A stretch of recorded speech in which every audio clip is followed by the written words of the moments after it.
Alexa, call Ashley. Yeah, it's about time.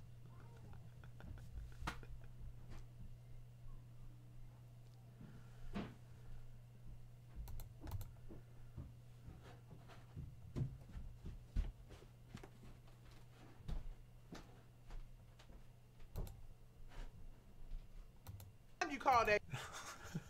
I swear I muted it.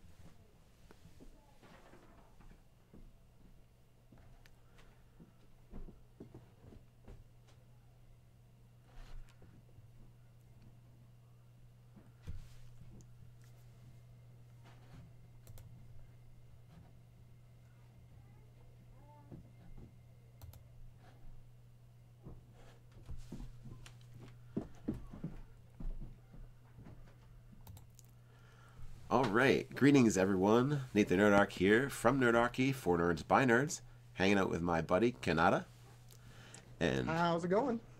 And we are doing some monster mashing today, as you can see. Absolutely. And we are going to start. Hey Jan, we are going to start with the horrifying cuttleseal from. From the last stream we did. Yes. I'm gonna have to make sure I get a picture of that cuttleseal from you. Yeah, I have. We had one of the people who watched last time actually turn up with a full picture of a cuttleseal. Yes. And as weird as that's going to sound, it actually came out kind of amazing looking. It's cuter than I thought a Cthulhian horror was going to be. Exactly. Cardboard Fortress, comrade, how you guys doing? Hey. Oh man. So, what are we getting into here? What have we made any decisions? He's going to use D&D Beyond. Yes. So let's go over kind of the tricks of the trade, I guess, for Monster Mash. I set some rules up, and basically what we're going to do is we're going to take a monster that's based on two other monsters, smash it together, see what we get, and whatever sticks and sounds cool thematically, what we keep, whatever falls away, and then we might tweak it just a little bit, but for pretty much that's like the base set of what we're going to do. And then on top of that, so I'm doing the cuttleseal first because I thought it was, well, it's a monster in Credgefor's Belt now, but it's a monster that we came up in the last stream for the world building for Credgefor's Belt this past Sunday, and now we're going to kind of make it come to life. And I'm going to kind of organize everything in Homebrewery right now, but I'm going to grab the stuff from D&D Beyond because it's super easy and it's already in a digital format. Yeah. So my immediate thoughts about the cuttleseal, and for anyone who didn't get to see the last one or isn't sure what a cuttleseal is, essentially it's a cuttlefish mixed with a seal. And it is, when he said Cthulhian, I can see D&D Beyond. That's good. He said, thank you for letting me know. That's good. Yeah.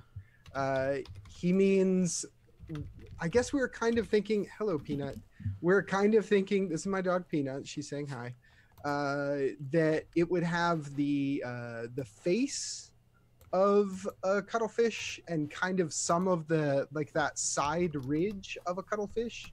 But then the body or form of a seal, and we haven't really come up with any kind of job for this thing or role in the natural world or anything David Attenborough-esque. So what I'm thinking about is I'm going to start with the octopus, and I want to go through and see what's in the octopus that I really feel should be in the cuttleseal. Okay, I dig it. I like this approach. I like underwater camouflage because I think cuttlefish have that kind of translucent, iridescent trickery going on. So I wanna keep underwater camouflage and keep water breathing as well.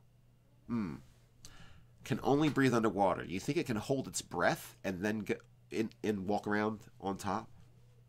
I think ultimately the choice is really going to come, how devious do you want it to be? If this is supposed to be an innocuous background creature, like essentially the background of a Star Wars movie and we have an alien creature back there somewhere, if it's supposed to be something like that, then I would definitely say just let it only breathe in the water and it just, comes up to breathe air every once in a while. But if you want it to kill people, then it should breathe it should breathe both. Well, octopus, that's killer. A regular little old octopus. So absolutely, let's go with that. And I wanted to do the octopus rather than the giant octopus because I feel like the cuttleseal has a face with tentacles on it, rather than like a really big tentacled arms. So I feel like a smaller amount of damage, not a lot going on with it, but it can grapple you with its face basically. So very mind flayery. Yes, but like an octopus face. Not on a quite seal. so much mind control or taking over the world aspiration. No, none of that stuff. Please give me a sardine mentality. So next I wanted to see, what does the monster manual actually have for seal? Nothing.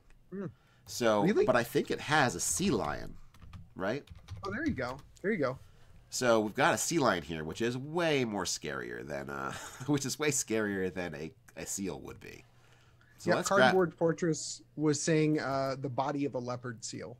Not like a little seal, like a big leopard seal. I think if we go with sea lion, if you take a little pic, I think if we go with that and then put a tentacled face on it and make it a little, maybe, let's see the natural armor for this sucker and we'll see what we get. Oh, that's a cool picture. So, and they really gave it some massive claws on that thing. Yeah. That was scary looking. So we'll start with octopus, and we'll go to... James Leslie said, oh, that's simple. Hunts fish and aquatic creatures. Its pelts can be used for hats or disguises or glamour clothes. Oh, nice. Magic items that you can make stuff out of it? Yeah. Yeah. And I saw a question from Cult of Cthulhu, or you asked if you could ask a question. Ask a question. Please ask a question. I like questions. And Cardboard Fortress saying, cuttlefish, if it's cuttlefish, it needs to be able to camouflage and hypnotize people. So that's a good point. I know it definitely has camouflage here from the octopus trait. So it doesn't have perfect camouflage where it blends into the background. But advantage on stealth checks is pretty dang good while underwater. What if you could do some kind of basilisk thing here where it's not the eyes of the creature, it's looking at it anywhere on its body could cause some kind of mental effect? Are we thinking like, because every time we add one of these features to it, we make its difficulty drastically higher. Yes, and we kind of make it more cumbersome in the rule set. Right. I recently did one for Patreon rewards that it was a spin-off of Vampire in a different direction, but Vampire has so many abilities. I was trimming them off, and it still, I felt like, had too many abilities. But that's just Vampire. Yeah. So you base something like that, base a creature or like off of Vampire, you're going to have a tremendous amount of abilities there. If you base something off of what were we saying? If we start giving it too many abilities, it looks kind of crowded. Yeah. Just keep. Absolutely. I guess I like a little bit streamlined, and that's like I stretched my limit doing that one. So I'd like to stay more like trim, but include abilities that definitely really stand out and make it what the creature is. I think another important thing to address here is this is the kind of thing where, Fred the fisherman is going to walk out of the village and wants to go fishing. And if every single one of these cuttle seals is like dragon difficulty, then he can't go anywhere near the water. And how are they getting fish? So the more natural world, or the closer we keep it to the natural world, the easier this is going to be. Now, what if we take something like, it's got this ink cloud here here for the octopus. So you've got the ink cloud. What if we take that and we kind of change that to be like a charm effect that obscures it, or something like that nature? Or are we talking like the alien thing from It, where it like confuses you and enthralls you? Wait. I've got it. What if this is more of a hide in plain sight kind of thing? Where you don't see these things like hunting in packs out on the ground, but if you were walking towards the shore and you didn't notice it, maybe this could be like stepping on a sea urchin. You're gonna have a bad day. You know what I mean? The kind of thing where you didn't even realize it, but you walked into a breeding area, or you walked into, you know, a huge group of them. Maybe from a higher vantage point, you're looking down at the shore and it just looks like a snowy, icy shoreline. But this is like an entire cuttleseal colony. A colony. God. Oh, that would be horrible. There is a question, and Nate, you are most suited to answer this. If you're making a turtle monk, would you go with the turtle's natural armor or the monk's AC for being unarmored? So turtle or monk? If you make your monk super optimized, he's probably going to get past the 17 armor class. Think about it long term. Like if you're starting out first level and you might have a 15 armor class, I'd say it's better to say go with the monk armor class for if you think you're going to be playing to 15th, 16th level, because then you're going to have the advantage of it being either 17 or higher.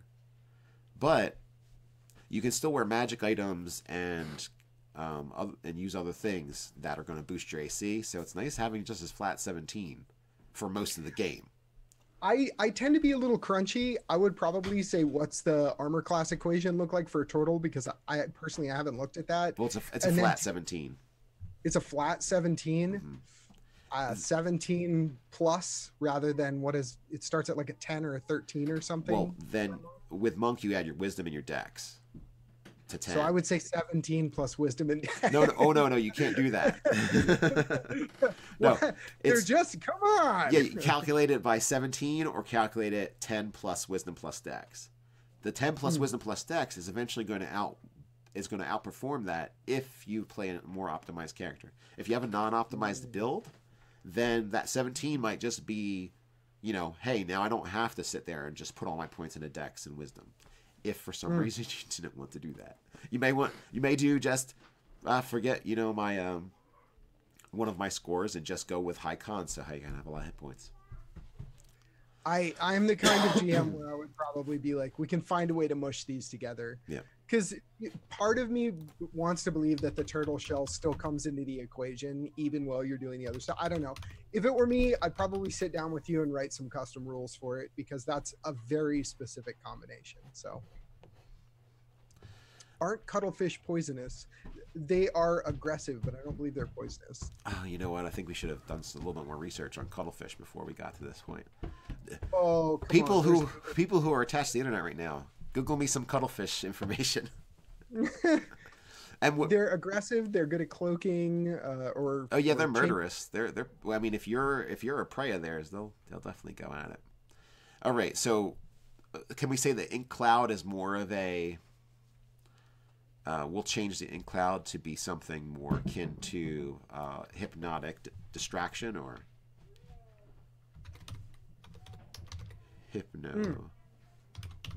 Hypnotoad. It's just like Hypnotoad. You walk by, wow, wow, wow, and then you're done. That's it. Hypnotic distraction. What do we say there? So, 5 foot radius. Axanar is here. Greetings, sir. Yes, he was the one who was bringing up ideas of the cuttlefish seal. Oh yeah. World building last time. Well, welcome back. So what do we say about that? We'll do like a hypnotic distraction, or like maybe it has those weird things on the side that the iridescence sheen to it, so it can kind of do that, and it obscures it. Let's see. From the sea lion, I'm looking at. I like the natural armor class of 15. I don't think we need to boost that. 15's pretty good for a creature. No, and there's some random ranger who's hunting them on the coastline. He shouldn't. The problem is that as soon as you start powering up something that's supposed to exist in the natural world and be like fairly frequent in its occupation of the world, the higher you boost that, the higher you have to boost anyone who would deal with that on a day-to-day basis. You know, we would be going from this ranger's level 2 to this ranger's level 9 because he hunts, you know, the elusive and deadly Okay. cuttleseal. All right, so things we're going to bring over to cuttleseal. We're bringing Yes. the tentacles. We're bringing the hypnotic distraction. Okay. So we're going to put that under cuttleseal. Mr. Allen the Ninja says they are poisonous. I just cracked open Wikipedia, the most infallible source of information. And took a look at it. And yeah. Poisonous, some huh? were- yeah, which could be fairly interesting. So I guess I should have grabbed the blue ring octopus instead of a regular octopus. I don't think there is a blue ring, but I think there was just giant and regular for octopus. So I think now this is the point where we say, well, are we making a cuttlefish seal, or are we making a creature that is inspired by a cuttlefish and a seal? And how much do we want to make it really half and half hybrid of that? And how much do we want to say, well, we were inspired by it and this is the direction we're taking it in? I am all for hello Peanut, how you doing? I am all for going in either direction, but I think this is definitely one of those items where we're going to want to ask chat. What do you guys want to do? Do you want this to be some horrific nightmare thing that shows up occasionally, like the random great white shark? Say hi, Peanut. Hi, everybody. Or should this be... Oh, you're not getting down. Okay. Or should this be something that is more part of the natural world and frequent and like a literal combination of the two?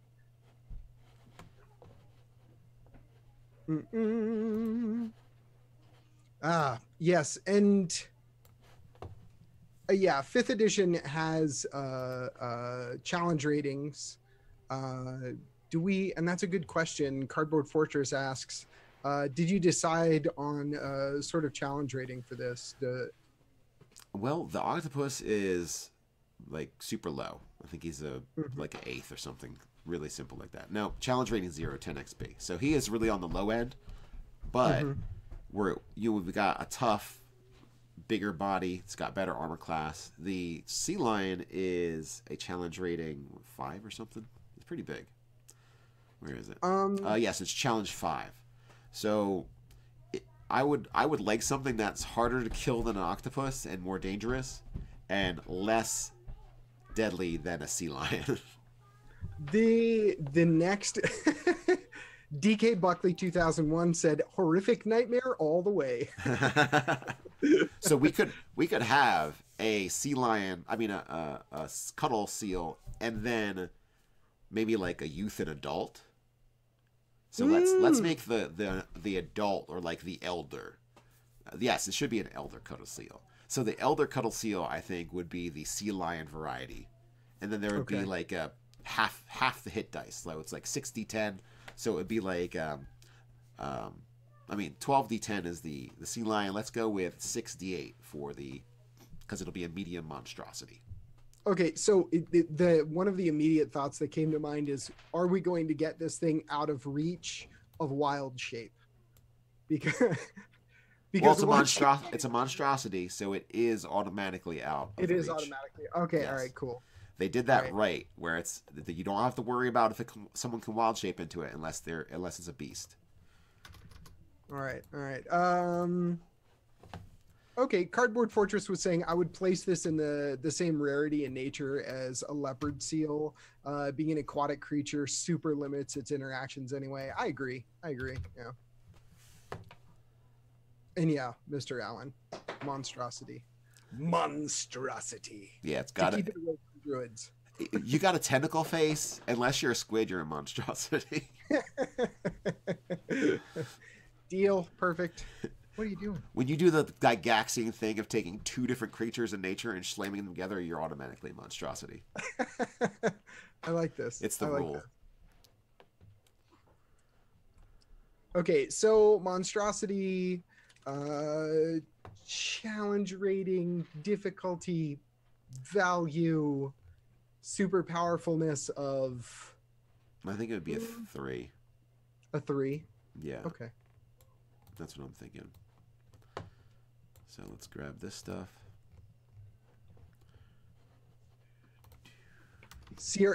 James Leslie wants CR8. The cuttleseal is the size of a small dinghy and can take apart a boat. I don't remember what the XP is for challenge rating 3, so I'm just gonna say 900. 900. I don't know what it is. Axonar's on board with the CR3. So let's do And if either of the chats question are mark wondering, XP until someone figures it out. we have a bunch of different chats going. We have Twitch, Facebook, and YouTube going right now. So I'm trying to watch all of the chats. So if I miss something, I apologize. Yeah, so another thing to bring up that Dave and I were talking about, Nerdarch, Dave and I were talking about, was that we're currently, since we're on Twitch, we're on YouTube as well. Most of our content, like 2,500 videos, is over on YouTube. And this is not, this is like a new format for us, because normally it's just like a whole bunch of guys with beard and glasses talking around a table. So it's a bit of a different content variation for us.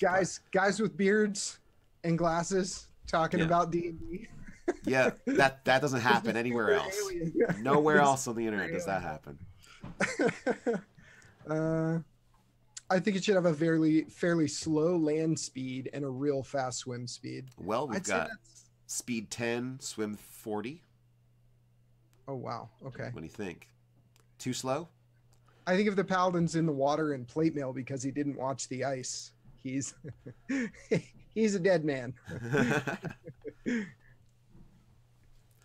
All right, so we are going to make it so it is an underwater creature that has to hold its breath and come up above, rather than make it amphibious. The only reason I'm getting attached to that idea is because I like the limitation of land interaction, because we've made it so Cthulhian. It kind of feels more natural to me to keep it in the deep water. It should stay in the dark depths. Exactly. I feel better about that. Now I'm thinking that it's got its tentacle face, but I think it should be able to tentacle something and bite them. And this is where we could add a bit of poison if we were interested in doing that. Oh, the more horrible stuff we add. It's already got the weird hypnotic thing. If we add poison to it, we're talking, this could get even more terrifying. And just so everybody knows, if we manage to get the cuttleseal done in time, we're going to try and do something else, right? Yeah, well, we're scheduled for 2 hours. I know it's 9:30 already. I thought this would be a little faster. No. Yeah, we'll take audience suggestions, or we'll just randomly roll into figure out what we're going to mash together. Axonar said in his write-up he has paralytic poison. Ah. Which is terrifying. Paralytic poison, like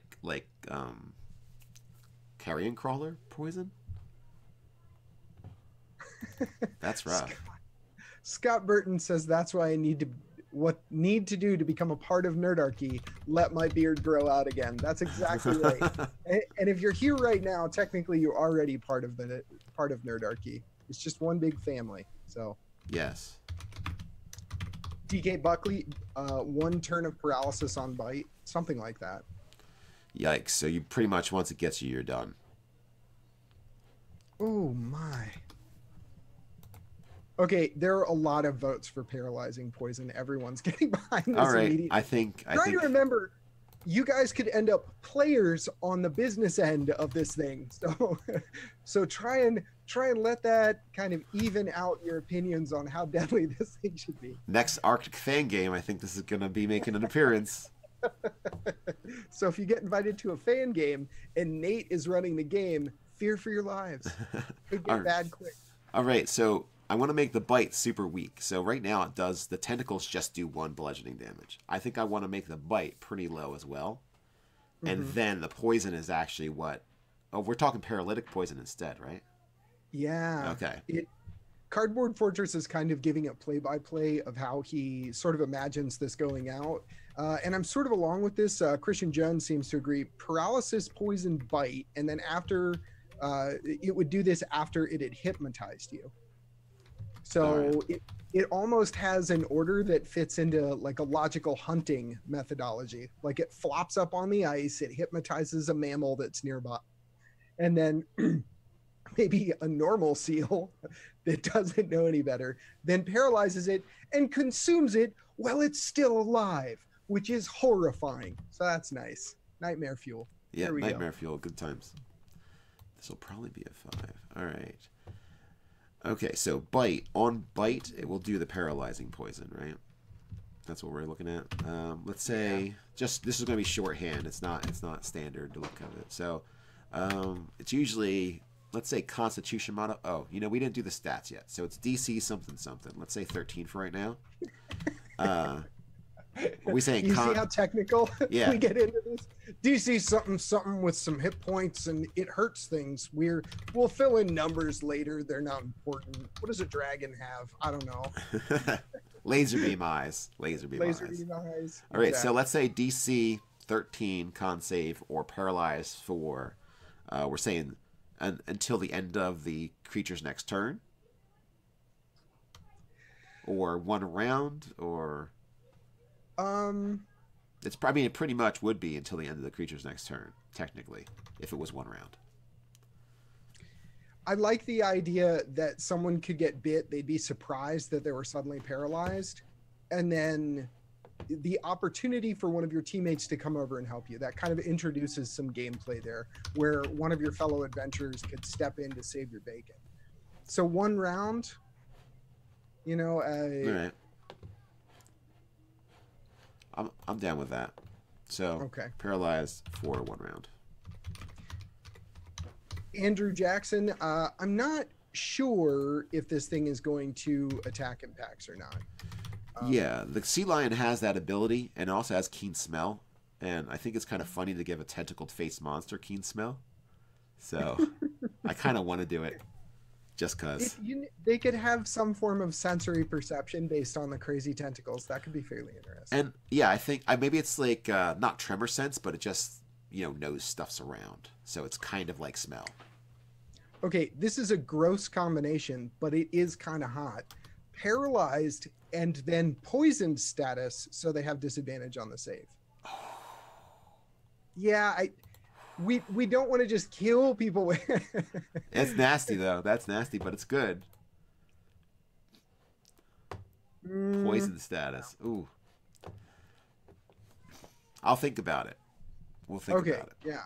Throw it on the maybes. There should be. Do we have maybes somewhere? Okay. No, I don't, because I think that might be a little too confusing. But octopus is almost gone, so I think we're probably going to just rip that and toss it. Okay. All right. Cool. At least the.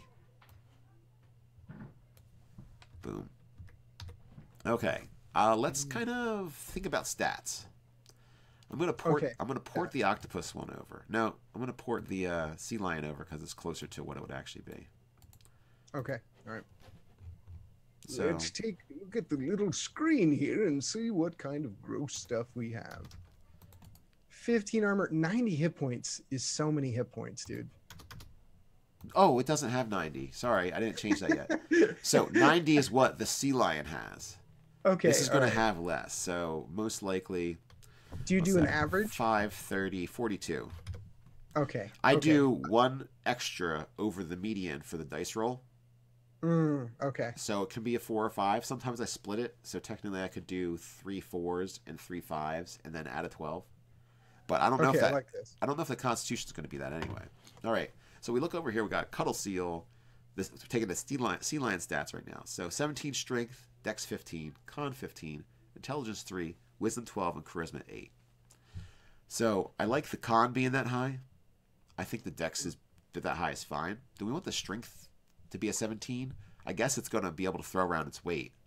But this is also a large creature. So we're shrinking this one down to make the median size cuttleseal. So, okay, my opinion, is there any precedent for a creature that has a lower dexterity out of water than when it's in water? I mean, you would just in 5th edition you would just give it disadvantage on attacks, I think, is what you would do. Or I don't know. It would have like a watery armor class, like an armor class in the water, rather than manipulate that stat. Do you know what I mean? I'm sure it's been done in like 3.5, some crunchier rule set for D&D. I'm sure it's been done before. Okay. We got DK Buckley 2001 in Twitch says, tank that charisma tentacle face. We're getting a small revolt about the cuddle seals being medium sized. The regular cuddle seal? Because remember, we're going to have the cuddle seal and we're going to have the elder cuddle seal. Okay. So, what about if the cuddle seal itself is medium sized and then there's the bigger one that is like a youth is medium size? Okay, and so the elder is going to be more massive. More like the sea lion, yeah. Okay, all right, cool. It'll have the sea lion hit points. It'll have the sea lion size of large, that kind of stuff. Scott, as far as like asking for precedent, it's more wanting everything to feel natural, kind of like if you make choices that go along this with the same design choices that are already existing in the game, you're generally speaking, your players tend to be more comfortable with them and give you less pushback when you have some crazy laser cannoned predator running around. That's all I was. Even in a fantasy game, there's a suspension of disbelief that takes effect. And if you take something too far out of the rule set without setting this tone for it being too far out of the rule set, it kind of rubs people the wrong way. But that aside, there's also the game mechanic standpoint of it's better to take one that already exists and people are familiar with than make up a whole new one, especially if it's a really new, clunky one. Like the idea of having a lower dex, which is going to change your armor class, which is going to change your to hit if you're a dex fighter, all this kind of stuff when you would get out of water as opposed to in it. It would be better to say, well, you have a higher armor class in water, or you have disadvantage to attack when out of water, that kind of thing. Okay. To kind of represent the oafiness on the shores. So I did lower the charisma. I did think 8 was a little too high. Okay. For tentacle face. I don't mind the wisdom being higher because I feel like that gives it kind of that. I don't know. I'm cool with it having a little better perception than an average. Intelligence is a 3. I think it's fine. I mean, if that's good enough for the sea lion, that's good enough for the cuddle seal. Andrew would like the elder to have an enzyme that marks the target. Just in case we want to turn this into a complete pack of wolves scenario. Murder fest. You're like a tiny wolf, aren't you? Yeah. We're trying to avoid turning these into complete killing machines. At least the regular ones, because we want to have a, your party can face this as a lower level, or it can be like one of your first monsters that you go and like, oh, it's the boss, kill a cuddle seal. We're all first level and don't know anything. And that's like 2 cuddle seals are terrorizing the area, and it's like a gang of youth. Cuddle seals just screwing around with things and eating people. And Scott Burton in Cardboard Fortress, I totally agree with where you guys are going with that. Lower decks for an amphibian out of water is rational. And then, what Cardboard Fortress is saying, well, that makes sense. It's too complicated, words are hard, and simulationist for the effects in 5th edition. I think the biggest problem is that, well, it would make sense to lower its dexterity and make it a bit more ponderous. We could achieve the same effect by modifying something else, like what Nate was talking about, just giving it a higher armor class when it's in water, or giving it disadvantage while it's on land.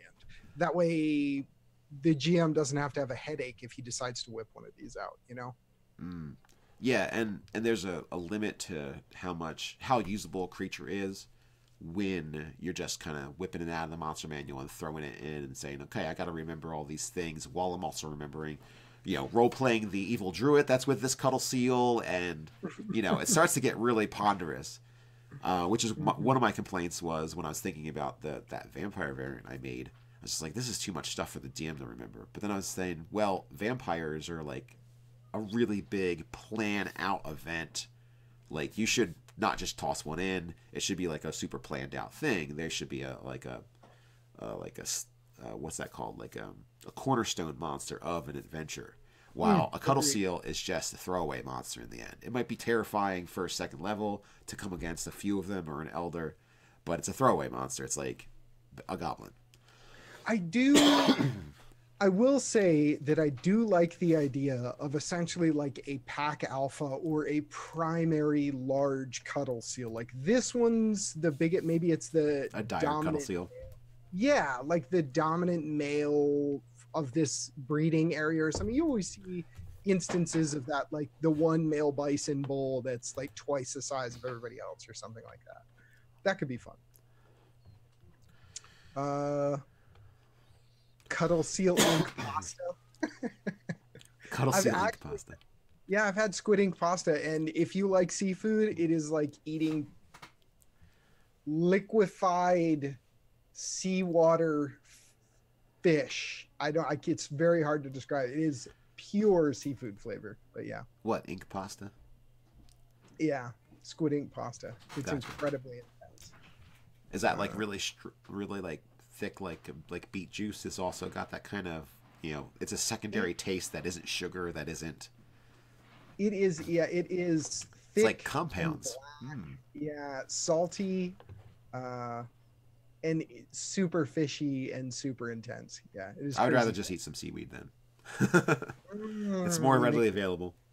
All right. So I'm getting there's a lot of, I like the interesting things, Carbo Fortress, making females the small ones with stronger camo and hypno powers. The males have stronger grapple and bite. I like that. Do we want to delineate them dimorphically amongst male, female? I think that's the kind That's a of good thing where question. we could throw down as notes. Yeah, let's put that down as notes. Because it sounds good, but not sure. It sounds good, but also it allows us to make distinctions that are. You always want to make distinctions or changes that are going to be indicative of something you'd see in the real world, so that it's easier for your players to associate with. And typically, in packs of animals or large clutches of animals, you have a male and a bunch of females. So you could have the male be the larger size and the females be the smaller size, and then you could even break up their abilities, like Cardboard Fortress was mentioning. That would, I mean, it would make sense. It would be cool. And you'd be really scared of going anywhere near the water if that's what was hanging out near it. Yeah, pack of tentacle faces. Exactly. And that's, as back to the dex thing, that is a possibility, doing the dex as disadvantage on dex saves out of water is something that definitely says to, you know, this is not as dexterous on land as it is in the water. I really like that idea. So I think I'm going to give that, because I do want to give it a little bit feeling of ponderousness outside of its natural habitat, but I didn't want to make it too crunchy and complex. But I think disadvantage on dex saves out of water is pretty good. I like this idea quite a bit. I'm very heavily into nature shows and stuff like that. So anytime I think of making up creatures, I make the mistake of doing something that you probably shouldn't do when you're making a D&D creature, which is, where does this fit into the natural kingdom? Where does a beholder fit into the natural kingdom, guys? It doesn't. Nowhere is the correct answer. So yeah, sometimes it's better to not follow that line of thinking and just go crazy with it. There, fish out of water. Fish out of water. I like that. That can be a brand new special rule. We made things up. All the time. Nice. Love it. Do we want to do dexterity saves or dexterity ability checks as well? So, ability checks and saves. There we go. Now it's really crummy outside. Because that way, you know, it's like overall just bad at camouflage out. Well, that would mess up its camouflage, wouldn't it? Let's not do that. You could leave the females with solid camouflage and just take it away from the males. Okay, so this will just be the generic unisex cuttlefish, just cuttle seal, and then we'll have to figure out which one gets what later. Yeah, exactly. Andrew said owlbears taste like bacon. Owlbear bacon. Delicious. Product. Cut straight from the belly. Fried in a pan. Crispy. All right. we have a dark vision here. We do not have any sense of being able to see underwater. Okay, and dark vision. Definitely needs that. So let's say the octopus has some dark vision, so we're going to grab that.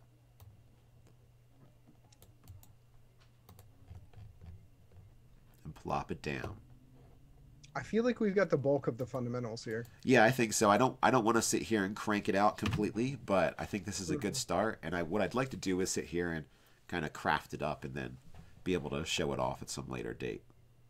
Possibly in a game, possibly in something else. Does anybody feel like, I mean, take a look at what we have here. Does anybody feel like we're missing anything crazy? Oh my. Does anybody feel like we're missing anything crazy or any big points? Oh yeah, and we need to use the cuttleseal picture. Oh yes. You'll be sent a contract in the mail. Please sign it and send it back. Oh yeah, can you hook me up with that cuttlefish picture? Oh, I'm going to have to put it... It's a little more complicated to shove it on here than normal, so... It's okay. I linked you the cuttleseal picture. You can get it. All right. DK Buckley, what we're doing right now is we're giving it 30 minutes of essentially holding its breath out of water. Axonar said he'll touch up that drawing, do a better job on that drawing, and send it to us. I thought it was sensational, but if you'd like to do more, that is super awesome. Can all you nerds see it?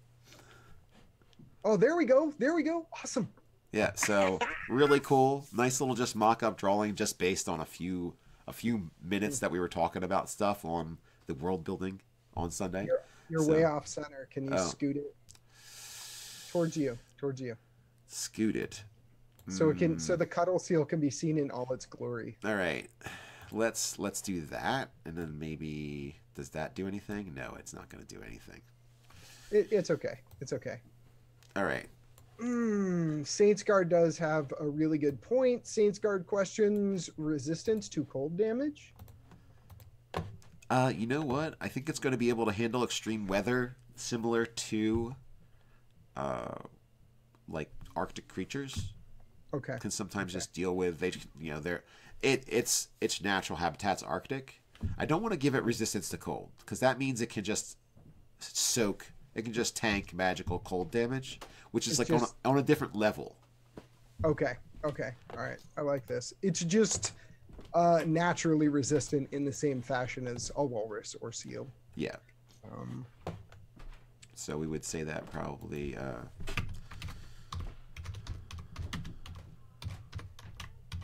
Massive tusks. I think we're staying away from DK Buckley asks Elder with massive tusks. I think we're avoiding tusks. I think we're just going with this weird Cthulian. Ugh, this thing's gonna be gross. Like I don't know what to say. Like it creeps me out just to think about. All right, I think we're gonna wrap that one up. What do you say? We're gonna wrap that one up. I feel like we're good. I feel like we're good. We covered all our bases. Yeah. And did you want to do random determination by asking the riotous? Oh, chat, yeah. Yeah. The chat's I think feeling it. Suggest 2 monsters. And 2 monsters.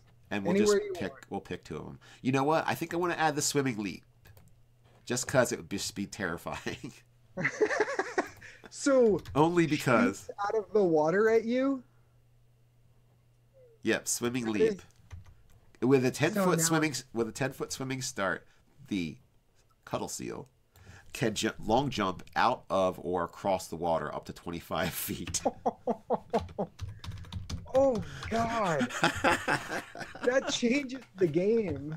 The hope is that it misses, so then that is horrifying. You just in a boat. Just Johnny's gone. He's gone. What took him? A thing, a terrible monstrosity. Russet Man said, I got here a little late, but have we done an ice elemental yet? We have not done the second creature yet. Anybody who's just showing up, we're trying to get 2 good choices to do another monster mash with. So just throw those up in chat, and we'll start digging through them and figuring out what we want to do with them. Swordfish killer whale. Isn't it a narwhal? I'm pretty. That would be just a big, super big narwhal, Yeah. right? Tiger troll. Oh, I like that. Displacer beast. Oh my gosh. Cardboard fortress is 100% behind you. He said it absolutely needs a swimming lead. So, good call. Good call. Thanks. A land creature. Yeah, a land creature. Any suggestion, guys? Two critters. Keep them coming. Elfbait said displacer bees. Let the dad jokes come in. Rhino sea turtle. Another Yeti displacer beast. More Yeti displacer beast. Oh man. You guys understand that that's going to be like a super high challenge rating creature, right? That's fine. I think they're fine with that. They're fine with killing people. They're That's totally the point. fine with that. All right, so let's get some of these and consider. Yeah, take a look, read through chat real quick. Give yourself a minute to absorb the beauty of people creating things to end players' lives. I'm trying to read through the Yeti real quick to see how gross that would be. Axoneer, sea cucumber, and what? Displacer sea cucumber. Oh no. The displacer sea, so it teleports to you, barfs up its guts on you, and then teleports away. It just grosses you out. All right, so we've got votes for mythical, more mythical of a creature. A sea drake octopus. I think I'm gonna turn away from the tentacles. Quickling hookars. Oh my gosh, the stuff of nightmares. The stuff of nightmares. Is anybody familiar with Warhammer Fantasy? Someone, James Leslie just said Dragotar. Oh, Dragotar. Yeah. So centaur dragon, reptilian. I like the reptilian dragon. I mean, a reptilian centaur. Mm-hmm. I kind of like that. I can't remember the name of the creature from Warhammer Fantasy, but they essentially have that. A Dragoth or a Shagoth, or I don't remember what it's called, guys. But it's crazy and it's super powerful. Giant centipede and snake spider. Snake or spider. Oh, it's hard to pick. So there's the Abominable Yeti that's reasonably easy to deal with, and the Displacer Beast isn't the end of the world as far as dealing with stuff. So I really when Paul, when you typed in Yeti Displacer Beast, I really like that. Christian Jones was the first one. Yeti Displacer Beast. All right, okay, he's just repeating it. So I like the Yeti Displacer Beast. I think I want to go with that. But feel free to vote next time we do it with yours until I just feel compelled I have to do it. All right, let's do what? Elfbait, thank you. It's a dragon ogre. That's what it's called in Warhammer Fantasy. Oh, yeah, dragon ogre. Honestly, Jan, I'm more familiar, and Jan is one of my longtime viewers. So, hi, Jan. Love you. Nice to see you. But yeah, I'm more familiar with Warhammer 40k than Fantasy. But I do remember giant ogre dragon things. Go ahead, please. Are you going to use? I'm grabbing cool this. stuff? I'm going to grab this Displacer Beast first. Okay. All right. Cool. Because there's two kinds of Yeti. We've got the normal Yeti, and then we've got the Abominable Yeti. Yeah, I couldn't just make a decision then, so I wanted to grab the Displacer first, just to kind of like get into the what we're doing here. Okay, so we're going Yeti Displacer Beast, right? Yes. Just whether or not we're doing the Abominable Yeti or not. So let's see what we got here. We got Avoidance, so it's going to take half damage from save. It allows to make a saving throw to take half damage. Okay. Displacement, so it's harder to hit, and then it's got multi-attack tentacles. I think the displacement has to stay. That's the only thing I'm super attached to. Yeah, so let's keep that in mind if we drop everything else. But Displacer Beast's tentacles are so iconic. Mm-hmm. I feel like that might have to stay. I don't know. And then we're gonna say Yeti. And then let's look at the Yeti choices. We've got the Abominable Yeti and the regular Yeti. So regular Yeti, we've got Keen Smell, Snow Camouflage, and we've got Chilling Gaze, Fear of Fire, and some claw attacks. So the Chilling Gaze actually does damage if you fail a saving throw, and they're paralyzed. And it's really powerful. So and that's it has nice. cold breath. Yeah. The Abominable Yeti does? So that's the regular Yeti. So let's see what the Abominable stacks on top of that. All right. You get a cold breath, like you said, and just more powerful. So I think I want to go with the Abominable Yeti. What do you guys think? We could just drop the cold breath and knock it down a few hit points and strength if we need to. But I want to go with that. I'm not really sure what to do with the tentacles. They are iconic, but they're kind of sleek and they kind of fit with the cat. But if you remember, the Displacer Beast has 6 legs. So what if you gave the Abominable Yeti some kind of increased movement speed, so make it move more like an ape or a gorilla, and give it multiple arms? Yeah, so it moves more simian, and it basically has 2 sets of arms, and the 2 lower ones that are closer to the legs, like do the whole simian, and the upper ones are for smashing and stuff. But those could just easily be tentacles. Yeah, they could be tentacles. I have a dream. They could be, it had fur-covered, spiky terribleness. Okay, guys, I say we bring in chat on this and we force them to decide for us.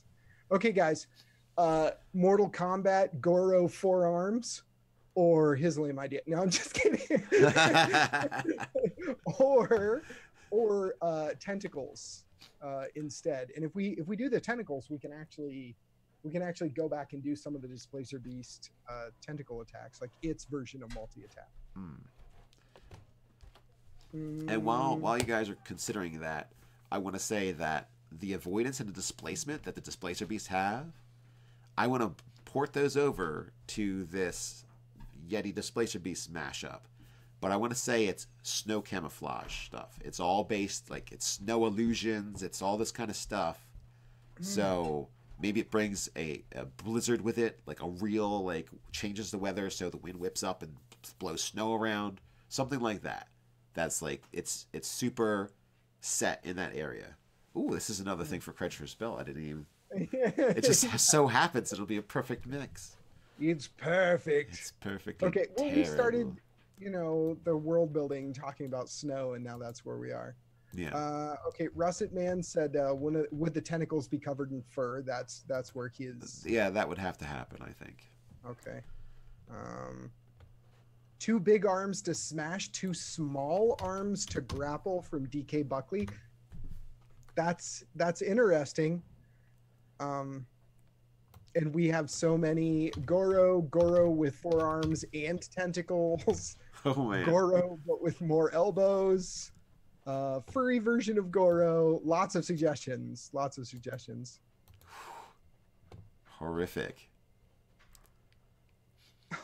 And James Leslie really makes it sound terrifying by saying use the tentacles as a set of arms so the tentacles can pull the monster in and the Yeti can wail on it with fists and teeth. I want to kill you with my hands so I can watch you die. Meep. That's deadly. Yeah, exactly. That's terrifying. That's like a monster. That's like a dungeon grinder monster right there. Lord of Darkness does have a good point, and it kind of makes me lean more towards your idea of tentacles. Lord of Darkness says tentacles. If we do 4-armed Yeti, then we might as well use a Gorillion. Oh yeah, good point. Rather than the Abominable Yeti, I think. And I want the Yeti feel because I want the displacement and avoidance to all be snow themed. Blizzard, obscuring, frosted mist, that kind of stuff. No, Cardboard Fortress. He said, I thought all this was for Kredgfer's belt, and then apologized because that's what I was. No, it just happened to be that the next one is also snow based. But it's a nice theme. Maybe we could do that. We'll do the monsters kind of themed towards a particular region to start. Maybe we'll do that next time. This just happens to be it's following Kretschmer's belt. I'm on board with your idea, Nate. I think you've got the right approach. I think tentacles are the right way to go. All right. Well, then we're just going to take over Displacer and make it the Displacer Yeti, or would be a better name than Displacer or Displacement. Something that dealing with like Yeti or Snowman, or I mean, we don't need to make it an ape-like creature or a Sasquatch-like creature. It could be an elemental in the end. So think about that. Something silly, and then made people horrified of it, like Sneaky Yeti, and then I don't know, Sneaky Yeti. There are two Sneaky Yetis. No, you could never take that seriously. And Immersion Broken. Hey, sometimes a little bit of humor really breaks up the horror and terror of things. Okay. Let me run this one by you, Nate. This is James Leslie. Shimmer Yeti. Shimmer Yeti. Anything for you? Anyone else have suggestions? Naming suggestions? Hazing Yeti. Blizzard Beast. Blizzard Beast. Ooh, I think I really like that one because the Abominable Yeti has immunity to cold, and not many things have damage immunity. So it could legit be made of a blizzard. And just like terrible tentacles come out and, grab you and bring you into this swirling blizzard thing, and then blood splurts out and onto the next. Andrew has a really good naming suggestion. The Tundra Displacer. Tundra Displacer. That does kind of make you think of a regular Displacer beast, but I do like that. All right, so let's say Blizzard Beast, Tundra Displacer. All right, I stuck it there just so we can think about it later. So Blizzard Beast, Tundra Displacer. Those are the two top right now. So okay. Tentacle NATO. What do you think? And I'm done. I'm out. Kienata's left the stream. Sense of immersion completely lost. This isn't fun anymore. Hey, isn't Sharknado like on its 4th movie now? Oh no, please. They hit a little pocket of magic. My wife watches those just for laughs. My father-in-law does too, and I laugh with him. Oh, so bad. It's hard for me to deal with. It's like literally difficult for me to see it. Oh, okay. All right. I like the naming conventions. What are we stealing from who here? What we got going on? Well, right now I'm more apt to grab the Abominable Yeti's stats, except for dex. I kind of want their dex to be higher, but they're okay. So, and are we making this a huge or a large? That's kind of, I guess, going to determine whether or not it should have the. And I kind of want to make it a dex base attacker. So like a thinner, more emaciated looking abomination, not the big beefy thing you see in the monster manual. I don't know. I mean, maybe I should just go with the strength. Let's say that's still up for debate. Still up for debate. Yeah. Well, because there's a massive difference here. You could, if you wanted to, you could just rip some of the points from strength and put them directly into dexterity. Because its strength right now, the Yeti is like a 24. Yeah, it's bumpy. Yeah, that's a lot of strength. That would also help offset some of its advantages, because right now this thing is going to be hitting like a truck, and it's going to have a bunch of multi-attacks. Once again, Nightmare Machine, go. So I'm digging this cold breath as well. I like the way Christian Jones is thinking of this. Christian Jones' way of thinking this is Blizzard Beast sounds like a huge monster, while Tundra Displacer sounds large. I like that way. Now I know Blizzard Beast has alliteration going for it, but it is like beast is not that.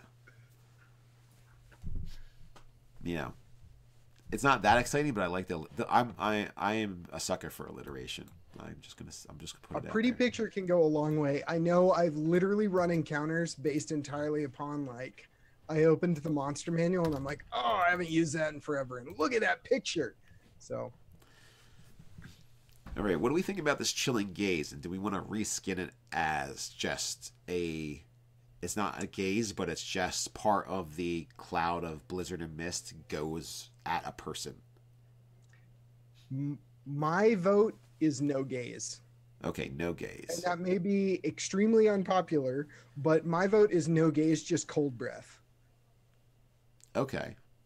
You know what I'm saying? All of it feels very natural. All of it feels like it's supposed to be there.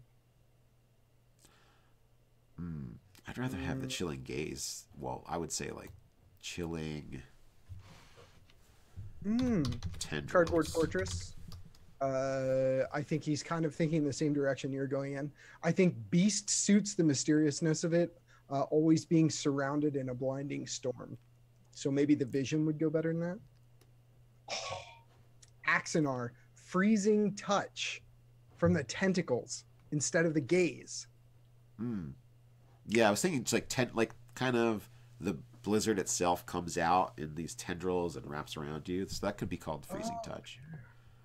Or are you saying that when they do a tentacle strike, they can choose like almost like a smite to do this once whatever? So it gets to retain the ability, but it's just using it in a different version. And it would require a roll to hit. Which I don't think the gaze... Yay! Thanks, Cardboard Fortress says I vote no gaze. I thought freezing aura...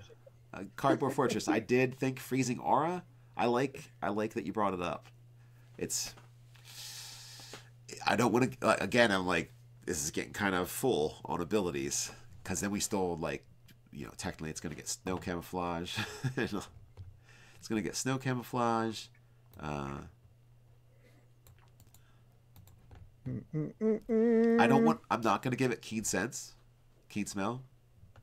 I don't think that meshes for that. Because there's like whirling, swirling air all around it. I think it's hard to get a good sniff when you got a storm running around you.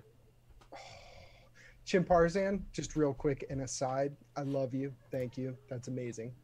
Okay, I will say about the chilling gaze. The chilling gaze, so the way this ability works, which makes it insanely powerful and super lethal, it affects any target that can just see the Yeti as it stands right now. So some form of modification of that is definitely going to be necessary. Oh, but it has to see them. Yeah. So if they can see the Yeti and the Yeti looks at them, he can target them with a chilling gaze. Right, and if we tie it to the tentacles, we limit it a little bit and make it a little less lethal. Well, there's also, do we want to make it does paralysis if you fail your save, but doesn't do extra cold damage, or it does extra cold damage, and do we want to just change it like that? I mean, this is going to be a powerful creature. This is going to be something that you can murder low level parties with. So this is a tough thing to face. Everything in Kredgfer's belt has tentacles and paralyzes you. At least this part of Kredgfer's belt. Yeah, this is terrifying place to... The husky hobgoblins. I mean, the husky hobgoblins, right? They can't paralyze you. They can't paralyze you. They don't have freezing gaze. They just have barges, sail on barging sleds. We have a ton of other ideas. Axanar said freezing aura, Saber Beast slowed. James Leslie said if it's a blizzard beast, then a freezing aura makes sense as it pulls the blizzard to it, which is kind of cool. That kind of sounds like the beginning of a layer ability. You know what I mean? Oh, like maybe, you see where I'm going with that? Like maybe it's more snowy or more the weather's just naturally worse in the area it's in. Oh, this is Disadvantage- tough. I'm really digging. Cardboard Fortress, the freezing aura, you got save or be slowed, and if you're already slowed, you have to save or be petrified, covered in ice. I really like that as an aura. Mm-hmm. +1. Oh, this is tough decisions. All right, I think I need to move on to other areas so that I can, so I can just like let that kind of percolate. So Percolate. I'm saying drop keen smell altogether. So that's gone. So, and then fear of fire. That's like a big deal to kind of check the terrible snowy power of the Yetis. Is their fear of fire. So when they take damage, they got disadvantage on attack rolls and ability checks until the end of its next turn. So you're pretty much slamming it. I really when it comes like to, fear of fire. Yeah, but I wouldn't say it would necessarily be a fear of fire. Maybe it's because this is kind of like partial storm, partial blizzard, partial creature. Maybe it's dampened by fire or something like that, or like not a fire vulnerability, but it does the same effect. But we'll have to play the name game. Yeah. So. Christian Jones said make the freezing aura a layer action. I never get to use layer actions. Usually, I think the last group I ran, everyone was level 3. I don't remember.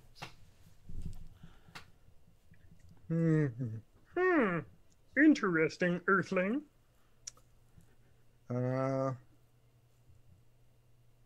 Yeah.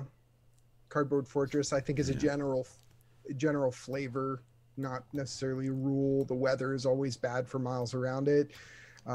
Sure, a nasty close aura would kick. I mean, I imagine, like, if you're sitting there as the game master, I'm like, okay, Nate, you guys have set up your camp for the night, and you're cooking some food over the fire, and everybody's starting to settle in. Who's going to take first watch? And now weep.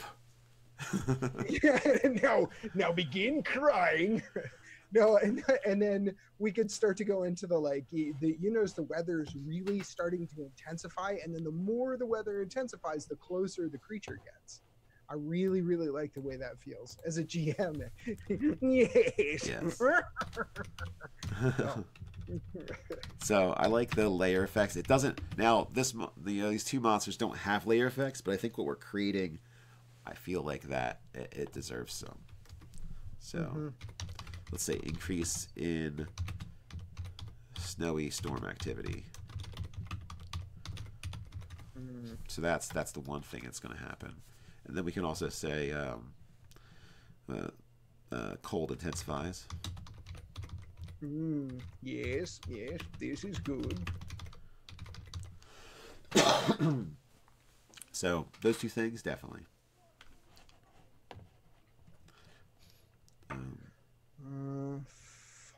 Oh yeah, Russet Man tells a beautiful story here. Think about falling through the ice into the layer of this thing. For those with high perception checks, they see a large figure behind a thick layer of ice. Can you imagine, like, just frozen walls and yeah. Anyway, sound effects are free.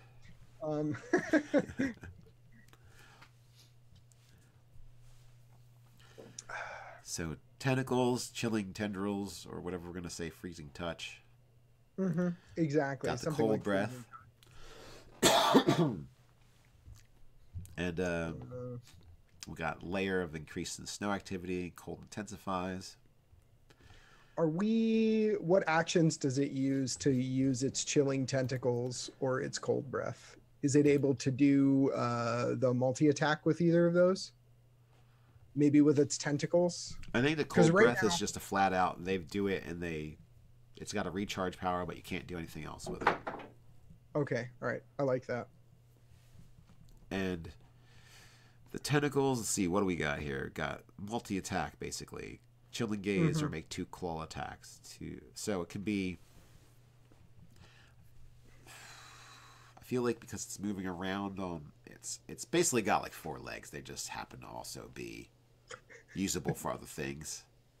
Like a gorilla. Yeah. But they're not like... I don't know. I'd see them like It's weird because we're turning this more into like a snow beast, so it's kind of like less gorilla-like and just more like something in the storm. That's okay. That's okay. I like that direction. I think something terrifying in the storm is fantastic. We should just take the claw attacks out, right? And just make them tentacle attacks. And just add cold damage to it. If you remove the claw attacks, you super diminish this thing's like round damage output. Well, instead of doing the claw attacks, it does the tentacle attacks, and I just changed I would just grab, calling it a claw attack, but it's got reach and it's got, so I'll show you. I'm grabbing. Okay, show me. You show me. Yeah. I'll watch. Yeah. Damn. Maybe make exhaustion count within the layer. Oh, exhaustion is so horrible, though. Yeah, you got to watch exhaustion. You'll murder people with it. If you give them an extra level of exhaustion that they have while in the layer, like within, I don't know, 500 feet of it or something, or 100 feet of it, I could see that like a temporary level. So if you've already got 1 or 2 from the cold, then you just get an extra one for the time that it's there.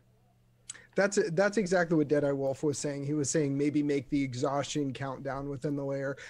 For me, I try and avoid exhaustion unless the players have, like, if they're in the wild and they've done something stupid. I had players eat rotten food once because they were desperate to eat something, and they're like, "Man, we'll just deal with it. Constitution, blah blah blah." And I'm like, "And you're exhausted because it's coming out both ends." Yeah. So it's hard to put on your plate mail when you got this kind of problem. Exactly. James Leslie was saying make the claw attacks slam attacks. Oh, I see what you mean. Mm-hmm. Well, then there's the option. Do I just, if we want to have it kind of like tendrils and stuff coming out of the mist, do we just want to have it be where it just makes it? We can say yes, there's multiple ones. So let's just say it's 3 tentacle attacks. Okay. All right. That way, it can hit up close, and we'll just change this to bludgeoning. Instead of layer, you typed liar. Oh, really? That part just isn't true, guys. He meant to do that. That's on purpose. It's just all of that is just not actually there.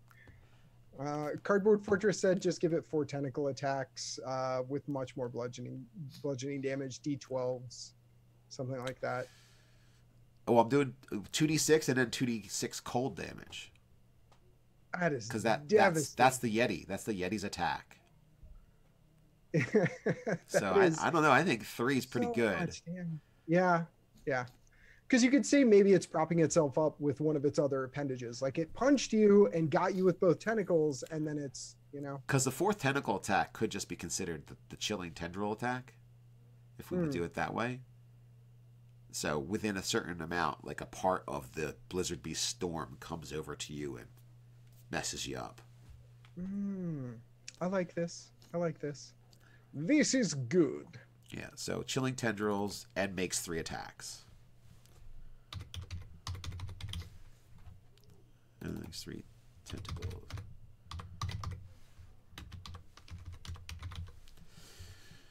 All right, this is shaping up. Chilling tendrils, 1 creature within 30 feet. We can shorten that. I don't have an issue with it. It can be shortened to 10 feet, so it's as if it's a tentacle. It's just a special tentacle attack. I like the idea of 30 feet. James Leslie's fantastic description. To me, I just see it coming out of a blizzard and pulling things in with tentacles and crushing their skulls in its massive fists. No one else sees that happen because all the blizzard and displacement going on. All of my D&D characters stay in town. Yes, we call it Adventures at the Inn. Adventures at the End. We drink beer and we don't go outside where the scary things live. Yeah, the visual of the vortex, like the huge storm obscuring it, and then it kind of moving in and out of the storm. I definitely think we're going to have to go with a more, like a thinner, more athletic build.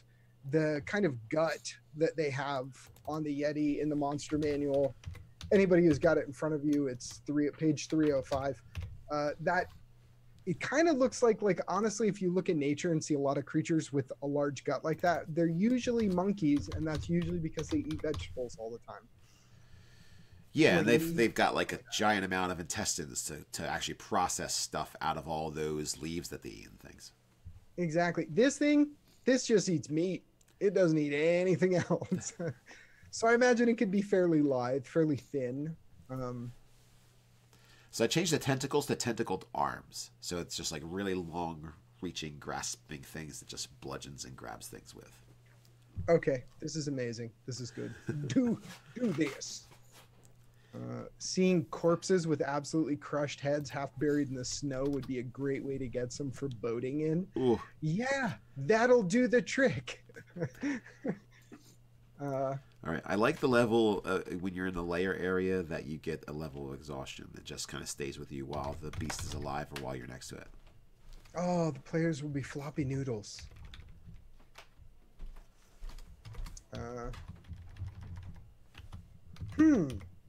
Okay.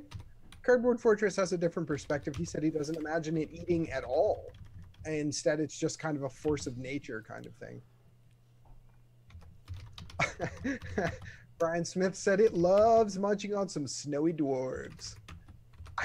This is the kind of thing I imagine the dwarves who've settled here and live in this area they've lived in this area for quite a long time. How long have they lived here? Hundreds of years.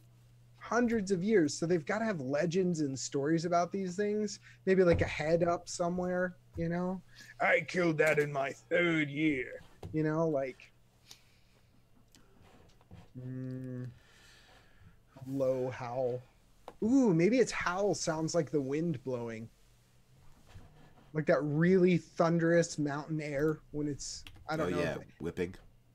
Exactly. If you guys have ever been like deep in the mountains, I live in Montana, so I've been pretty deep in the mountains, and sometimes the wind is incredible sounding. It could definitely like howl like that. That would be really cool.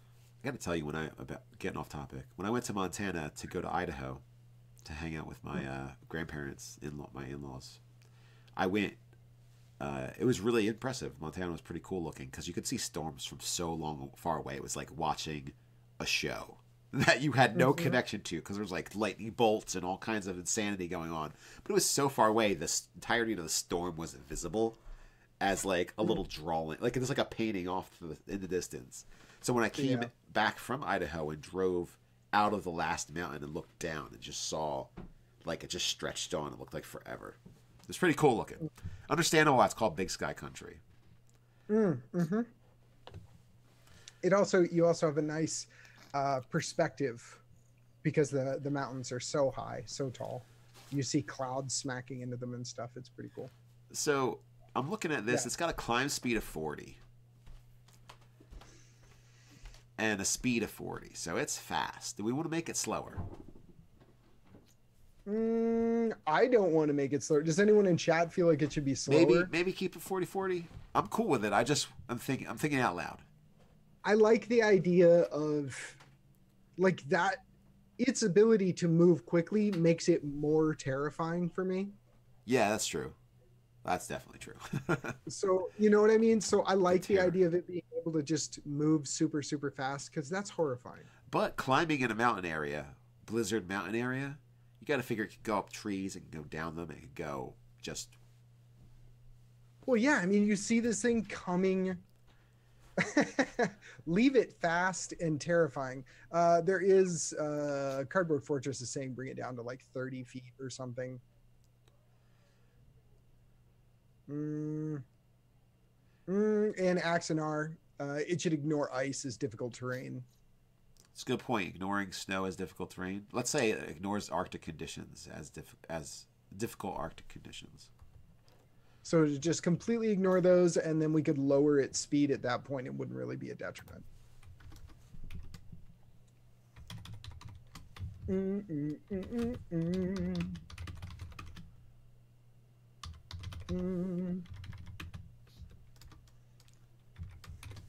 Slow but hard to see with at range due to its blizzard aura. Yeah, it would probably be incredibly difficult to see at long range, especially with the blizzard aura going around it. I mean, I'm stuck on this concept of, the guy who took first watch, not positive why the storm's getting worse, and the super paranoid player who checks for traps every 6 feet going, I'm gonna wake the party up.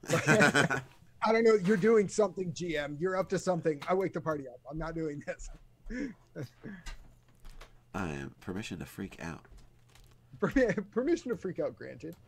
Go right ahead. You can scream, run around. There we go. All right, are we? It looks like we finished this one up pretty quick. I think. I'm not feeling needs too much more stuff here. Terrifying howlers, keen hunters, brutal rampagers. Did you get any of those? Oh, that's all flavor fluff stuff. Just okay. Keep that in mind. I mean, that's good to. I didn't even look at any of it. I just looked at the little stat card and was like, "Bring," and that was it. I'm pretty sure that's all fluffy stuff. Oh, okay. One more thing. Uno Mas. All right. Christian Jones, and I just really like this idea because I feel like it's going to add to the terror. Christian Jones, do you see what I'm talking about? The Blizzard Aura thing? Yeah. What do you think? Well, that's him and Carbo Fortress are talking. That's basically the avoidance displacement turns into that flavor text wise, Okay. I need to write some flavor text for this scary thing. So if you take avoidance and displacement, just smash it into snow camouflage, avoidance, displacement, all get smashed into the idea of it's a blizzard and you're in the Arctic. Yes, Cannibal Loco, there are Yetis yet. There is a Yeti displacer beast. That is what we ended up with. Well, that's what we started with, and we end it with a blizzard beast. Yeah, exactly. We have a blizzard beast now. All right, I think I'm ready to call this done. Except, okay. You know what? I do want to make it slower. And what did we go with on hit dice? Hit dice. We cool with just taking the Yetis. I think 11d12 plus 66 is appropriate. Okay. And I'm thinking 30 and 30 for climbing. I was thinking about giving it a hover, but I like that it has the climb because it's going to be in regions where climbing is going to be more appropriate than hovering and things. Dexterity is currently set to 10. Oh yeah, that's right. I think I want to take some strength away and give it to dexterity. Yeah, and put it on the dexterity. Okay. And I want to just say, let's say 16. So, just narwhals. We didn't do anything with narwhals, no. And you know what? I think its constitution doesn't need to be a 22. We can make that a 20 instead. And let's see.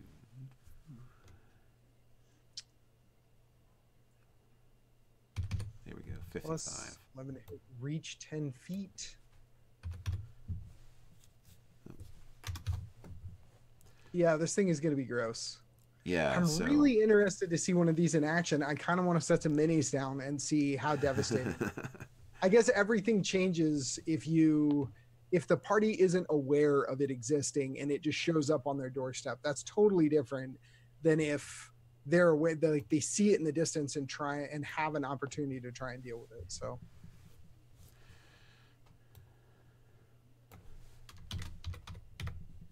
I cast Fireball again. Yes, and again, and again, another and another until it's gone. Yes, as many as is necessary. I have scrolled. Feels a little weak for CR9. Are you Josh and me, Cardboard Fortress? CR9. What else is CR9? I gave it. We didn't take anything away. We just added the Displacer Beast onto the Abominable Yeti. Pretty much. We didn't really lose much. And it's got 3 tentacle attacks instead of 2. So we actually made it nastier. Just we weakened its damage and its pluses to hit. I guess that's a big deal. Okay. By making it 18 strength. Other creatures that are CR9, Bone Devil, Clay Golem, Cloud Giant, Fire Giant, Glabrezu, Treant, a young blue dragon, or a young silver dragon. Do we think this is as nasty as that? I mean, a Tyrannosaurus Rex is CR8.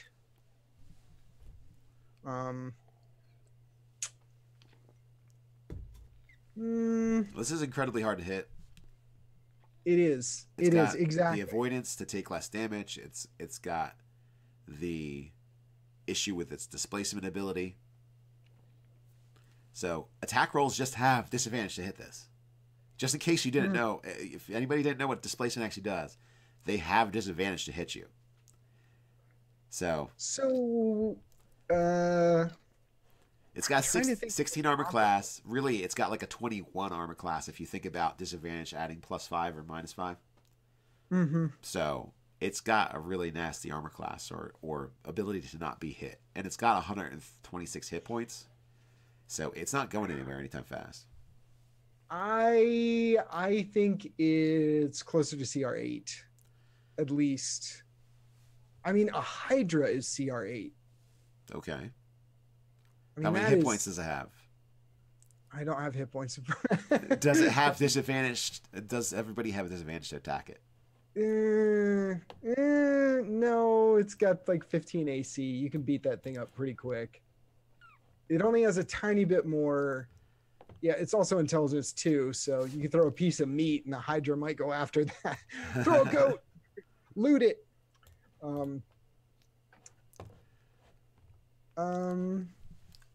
Okay, Cardboard Fortress's argument to chain CR is it is a solo creature. It gets Nova'd right out of my mind. It's too easy to hit. AC 16 is so low. Well, too easy to hit it with AC 16 disadvantage. That's a bit. It's a bit harder. And go ahead. Okay. And it has basically advanced, improved evasion. Yeah, exactly. Beef up wisdom saves for reasons. No. Leave holes for things to fill. Yeah, we don't need the adventurers crying over in the corner. This is definitely one of those cases where I would want to take this out and throw it against groups a few times before I made a final decision on what its CR is. And you know, of course, CR is just one of those things. It's like partial art, partial science kind of thing. Anyway, absolutely. But losing 11 hit points, losing some strength. You know, again. I just stuck Displacer on it, so I really feel like I'm gonna keep a CR9. I'm gonna agree to disagree here. Okay, and let's keep it at 9 for right now. That's all crunch stuff that can get figured out in the mix at a later date anyway. So let's just say, well, it's only 10:30 on my time, so we got like a half hour left. So let's take votes for new monster. More monsters, please. Does not have to be snow themed, but you know, if we want to wrap it up with a third snow creature, that's fine. Exactly. And we did get we were given a quick write-up for the Penguin Aarakocra. Yeah, I think I wanna unveil that again. Okay. With Cardboard Fortress's permission, and also probably if we do something looking like we can continue that on a Sunday talk. Okay. All right. That sounds good. But that was really cool that you did that. I think it's really neat. Exactly. And when we get to see things like that, what were you saying? Oh my God, it's so cute. It's surprisingly cute. Like the cuttleseal. Cardboard Fortress gives a thumbs up. Crack it out, homie. And Axonar said he started drawing a Penguin Aarakocra. Great. Well, if and I almost guarantee I'm saying that wrong, but that's what you guys are getting right now. Aarakocra, that's what I say. Okay. The Pang, as he called it. The Pang. So we've got Dragon plus Beholder. Our pick of dragon plus a beholder. An Atropal.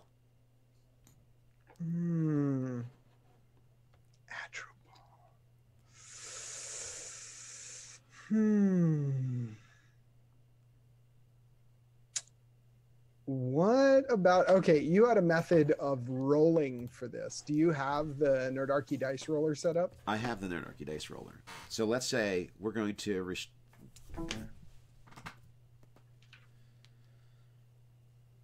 I don't know how to use my iPod. Geek and Undies Aberration Leech Starfish. A leech starfish. Mimic humanoid form. All right. I'm going to say... Just all Cthulhu fans. That's just the only people that show. only Cthulhu's.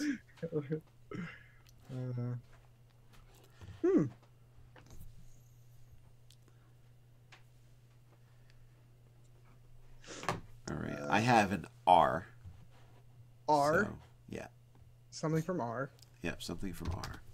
This is how you completely randomly do this. We just use the Nerdarchy dice roller. Oh, I think I've found a problem with my method. I thought I could select the alphabet, and I can't. What's that about? What? Yeah, I know. I'm displeased. And you can't do star afterwards to say anything. Huh. All right, well, we're going to have to change my method of thought on this, and we're going to have to go through...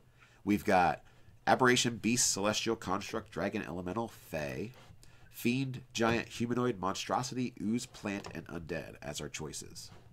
So... That is a 1 to 14. So let's do that. Mule plus Chain Devil, Beast of Burden. What? So I've got plant here as my starting. A plant. Yeah. Okay. All right. So do we want to make Plants a new type of creeper? I mean, no, what is that? A new type of blight? I think the real challenge with doing a plant is doing something that didn't show up in as a sci-fi creation already. You know what I mean? Like there's Star Trek, Stargate.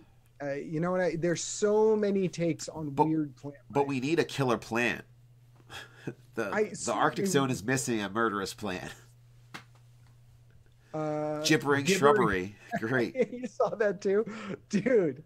Gibbering shrubbery is that's horrifying.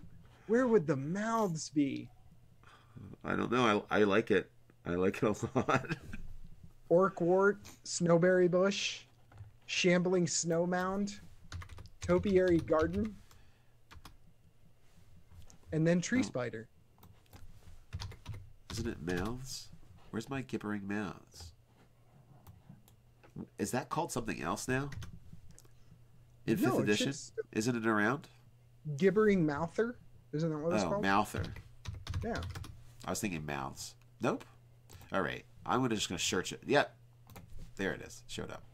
All right. I like gibbering shrubbery, but I'm thinking instead perhaps it's like an undead fungus thing. What happens when you die in like a place, and then I just got like inspiration for this. You die someplace, and this talking gibbering thing is what, like this fungal thing that grows up around you or something. I don't know, but I like gibbering mouther. I want to start with that. Land of eternal nightmares here. Okay, so there's nothing nice. There's nothing nice in a. There's just nothing nice out here. It's just a horrible place to be. Real estate prices are incredibly low. Spittle instead of its normal spittle. The spittle could be sap. It's not a bad idea. Some form of undead thing. A long time ago, making an ent, but one half is Orkwort zombie tree.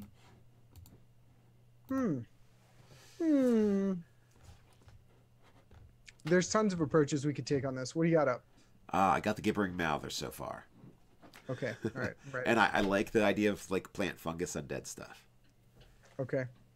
Shambling mouth and gibbering mouther. Exactly. Things just go from bad to worse here. Oh, come on, gibbering mouther. Orkwort zombie tree. Oh, these are all good suggestions. It is really hard to pick.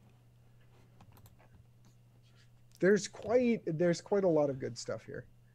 But I like starting with the gibbering mouther. I definitely think that's a great place to start. Snowberry bush.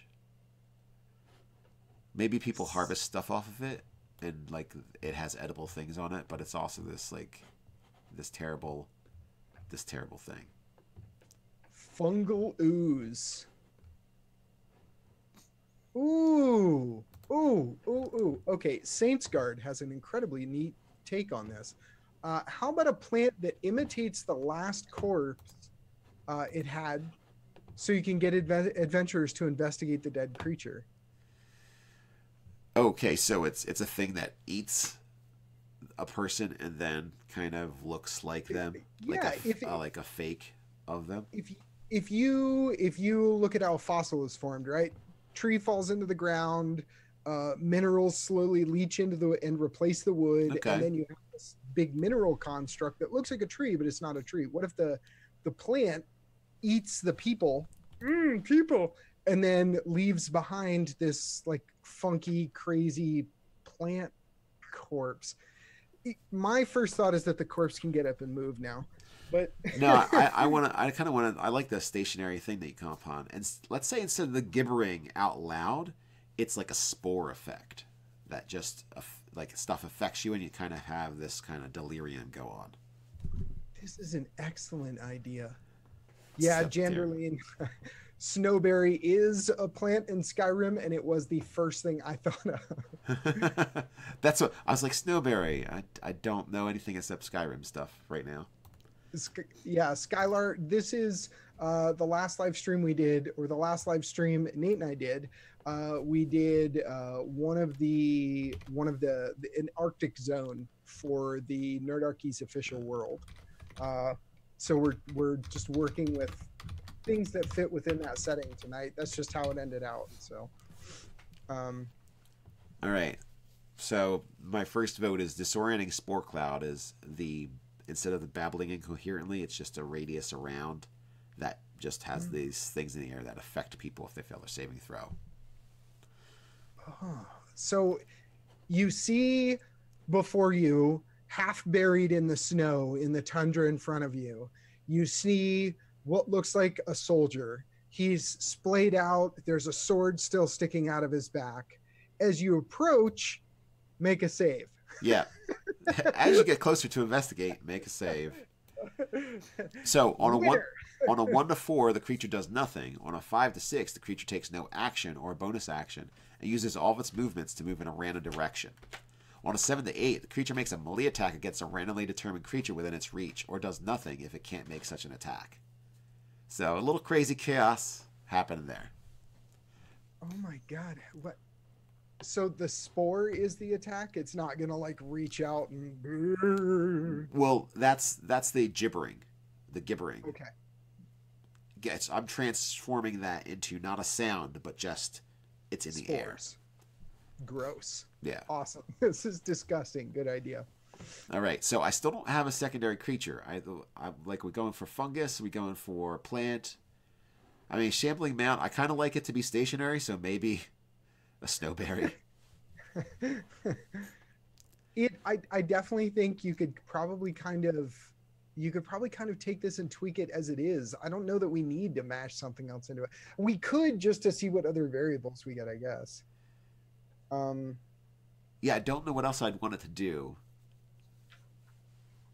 Mix in a roper, mix in a treant. Anybody else? More suggestions? That would give it kind of like the blight feel. Then reskin the fungal. Okay. Oh, okay, here's random D&D test. Are you ready? Random D&D test. I'm in a game right now. Players used Hex plus Magic Missile combo.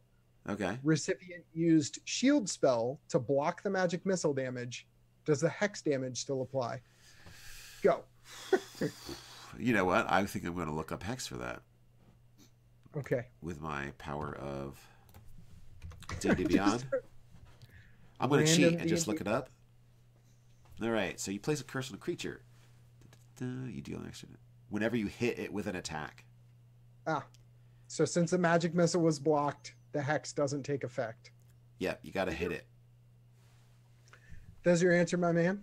It doesn't say you have to do damage. You just have to hit it, though. and the shield will definitely stop you from hitting it. Mm-hmm. I know Magic Missile says it automatically hits, but shield does block that. Here we go. Get some GM 911. I would just like to throw out there, you guys are welcome to ask these questions, any kind of gaming questions you have about 5e whenever you want, especially if we already have D&D Beyond open. Yes, it's super quick to look up some rules. Yeah. Okay, so gas spores. Most people are. We've got like Roper, Shambling Mound.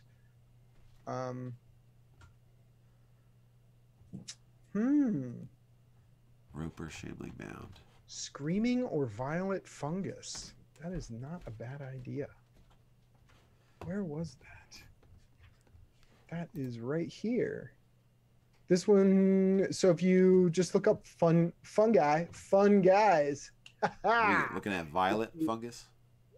Yeah, we've got all the rules for gas spores, all the rules for shriekers. I mean, we could just mix more evil stuff into this. Oh, it has false appearance. This might look like a winner. Oh, there you go. So you could just write your own version of false appearance. Yeah. Remains, well, the violet fungus remains motionless. It is indistinguishable from an ordinary dead person. Yeah, there you go. Welcome to Lazy Writing 101. It is indistinguishable from a corpse. From fill in here. Yeah, so we got violet fungus. So I think the only thing I want to take from that is immunities, blinded, deafened, frightened, blind sight 30. Yeah, I like that. And then the false appearance. And it does necrotic damage. So I think the spores could do necrotic damage. So maybe we'll grab that as well. We want to make these super lethal. We want our murder hobos that are like loot to suffer horribly. So free stuff. Let's go rip all his clothes off. Yes. So yeah, I Greyhawk the body. It Greyhawks you back. Yeah. Shield spell says, okay, it said, apparently it said, Mike Shivak said, it said the shield spell said nothing about hitting is what caused confusion. I'm not sure what you mean there. Well, basically, okay, so magic missile automatically hits and does the damage. Shield prevents magic missile from hitting you. Therefore, thereby not doing any damage. It doesn't reduce magic missile damage to 0 unless it says it reduces it to 0. So I mean, they might have changed the way they say shield spell. So spoon, right. Rib cage, mouth. No, I didn't know.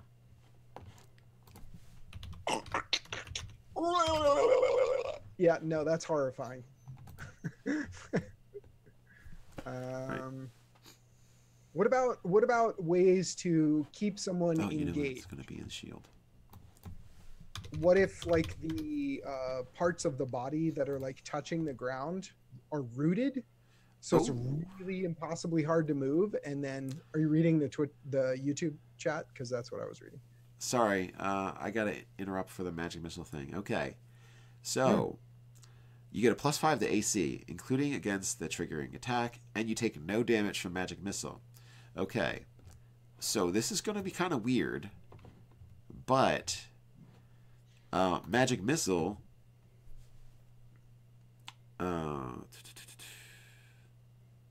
So they do hit and they do deal damage.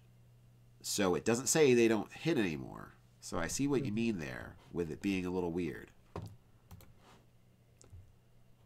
I feel like if shield's going to cancel out the thing, yeah, it just says it takes no damage from magic missile. It doesn't say they no longer hit you.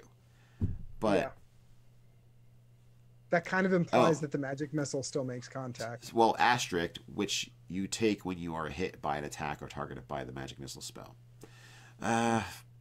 It's a little weird. I wouldn't really. I think if you have something and it's completely blocking something's ability to damage you, you should just not take the damage from hex. But I think technically, rules as written, you might have an argument there. But I would be like, well, it specifically eliminates the damage from magic missile, so I would say the hex doesn't trigger. But if you were playing a video game, it probably would trigger, is what I'm saying. Skylar in Twitch chat said, how about a failed save against the spore causes the victim to stagger in a random direction? Which is an interesting idea, because that could, rather than tethering them to where the spores are being produced, they may just end up staggering around in the spores until they wander free. Well, the gibbering original ability, there is a chance for it to either do nothing and kind of be confused, or don't take any actions or bonus actions and just use its movement to move in a random direction. So yeah, okay, that's perfect. That's kind of built in. It's like kind of like chaos disorienting. It's kind of it's built in there. Cardboard Fortress has had a eureka moment. He said, aha, what if it infects you with its spore attack? You then also give off the spore as an aura as you breathe out loads of multiplying spores. This way, its effect spreads through the party. Incredibly devious. Incredibly devious. I like that little add-on. This is why you get your flu shot, kids. So those that fail their save acquire basically an aura, a spore aura. And so one of the things that was recommended, Saints Guard, you said the spores smell good, charmed. I think it would make more sense from my David Attenborough stance on things if it actually smelled like a corpse flower, like the corpse flower in the jungle, like it smells like something rotten. It would make more sense to me, or just had no smell at all, because of the environment it's in. Because it's already eating a corpse, simulating that odor would probably make the most sense. Axonar said we need to look up mummy rot. Oh, myconoids. No myconoids. We're not using mega myconoids making baby myconoids, or just players wandering around super confused and dying horribly. We could do a few of these and just crank out a monster manual. Done.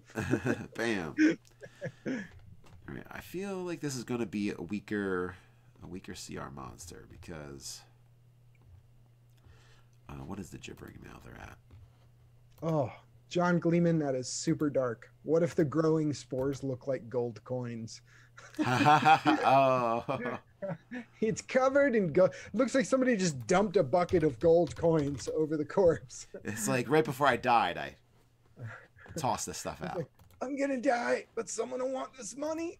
Oh. All right, I think challenge rating 2's. It's definitely challenge rating 2 or less, I think. It's at 450. So if you inhale the spores and you kill it, you can transport spores to another location. I was more imagining that the effect would stop once you've managed to make your save and get away from it. This thing kind of enters a whole new level of challenge rating and overall difficulty, given the environment is already really intolerably bad, to be like, yeah, Nate, your character's infected. When you go back into town, you start to infect the local populace. Have a nice time. Yeah, I don't know how long I want that to last. Maybe it lasts an hour.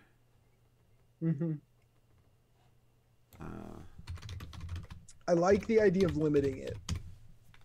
It just seems like that's going to be incredibly nasty. Now, I would say whenever they pass the save, they're immune to the spore's effect for the next 24 hours. So they themselves won't continuously be confused once they pass. But they might have walked into a frozen lake, like broken through the ice in a frozen lake, got eaten by a cuttleseal, fell down an ice chasm. You know, there's places you can stick this that might kill somebody. So, yeah, exactly. I think where he was headed with that was to have the spores essentially turn every single player that's infected into like patient zero. So every single person that's been exposed to the spores now carries the spores with them, and since they pass their save, they're immune. but when they get back into town, suddenly livestock start tipping over, and people. I mean, I love the idea of creating that kind of chaos for the players and really making the players like freaked out, like, oh my god, we're doing this. Okay, let's say the spores last a day on the person. But once they pass their save, I mean, they might be confused for a while, but once they pass their save, they're immune to the spores effects for the next day. So basically, they're kind of messed up for a while. Once they figure it out, once they get past that nastiness, they're still carriers for it for the next day. So that if you come into town with spores on you, the dwarves burn you with fire. Yeah, they're just like get out the burning flammable stuff. Boys, go get the torches. We're lighting this guy up. Host is immune for 24 hours, but it doesn't mean they can't infect others. Yeah, once they pass. Yeah, once they pass their save. This is really messed up. Your players will just hate you. Hey, who's going to get into the next community game with Nate as disaster?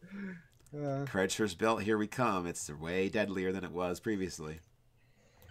And this is, once again, where we currently entered. There's an old comic called Dork Tower. I don't even know. Is Dork Tower still going? But it was about these guys who played Dungeons and Dragons. Can you harvest the spores? Is the question by Undefiable Herald. And if you can harvest the spores, this is where Dork Tower comes into play. In Dork Tower, you had a bunch of players, and they have no equipment. They're all naked, and they come upon an orc camp. And so when they come upon the orc camp, they reach for random things to attack the orcs with. So one of the players grabs a turnip and throws it at an orc and hits. And he asks the GM, how much damage does it do? And the GM says, I don't know. It doesn't matter. Roll a D10. And so all the players in the comic like look at each other evilly. And then the next panel is the players talking about, okay, well, I'm going to plant 2 more fields of Iron Hill turnips that do 1d10 each. And I'll go ahead and sell those to this king. And then, yeah, so we should watch out for what kind of horror this could bring on the natural world. All right, I'm taking out Blinding Spittle because I like the violet fungus's 1d4 rotting touch attacks.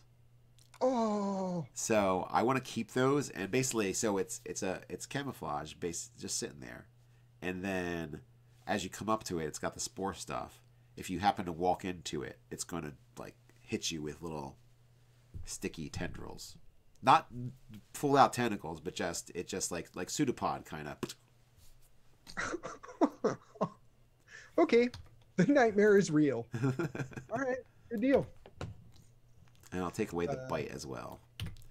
So. Dibs on spear fight. Crouching, barfing out. Oh, I was thinking like you were crouching, barfing out gobs of spores in combat, not like a disease.